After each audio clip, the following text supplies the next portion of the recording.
argue that even if you have a way out, is it worth having the blood on your hands to become the villain because you live long enough to see yourself turn into an absolute monster? We don't think so. But what does Colin give you? And this is particularly important in this round, because it gives you a third extension of how we bring back the return of the Jedi.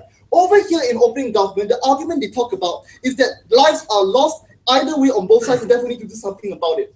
Opening's rather strong responses, we'll give them credit, are that we cannot decide whose life is lost in what vacuum. And Alpha's opening is that once you become the victim, you become Batman, you become a totem symbol. But we'll take the level one level deeper and analyze why people become symbols. Here's the thing.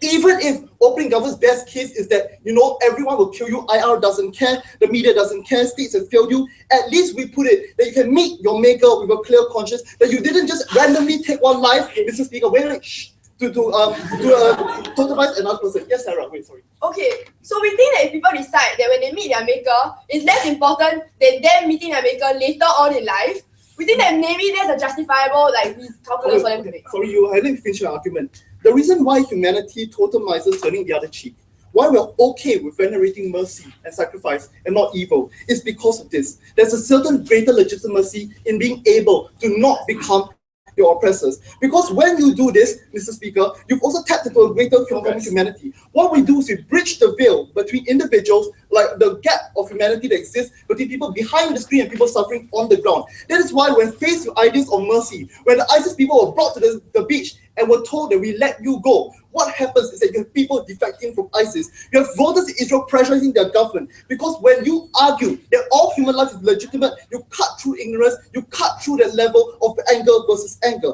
This is why it's very problematic for OG to argue that we favor your people and tribe over other individuals. Because Colin gave you the extension that it's much more important to have human universal values, because we don't want people to be loyal to humans based on benefits or clannishness. We need a universality that human life and taking it away is never legitimate. We want people to see past the visceral differences of race, of language, of religion, and to have common humanity, because that's what Singapore is identifying to. This is following their models where you get such dangerous double think, where Sarah at the 3-minute and 10-second mark says that we want to help people who don't have a voice, and in the 6 minutes she then says that civilians are implicated because they voted. Very dangerous double think for people who are ostensibly helpless. We're okay with killing them. Closing opposition gives you a rise above this by saying, we don't want to be the beast. We want to opt out of the dog-eat-dog world of revenge. If we can recognize that all human life is legitimate, we can have a better world, a better narrative of universal humanity. We are the only side that gives you a whole new world, a new fantastic point of view. We oppose.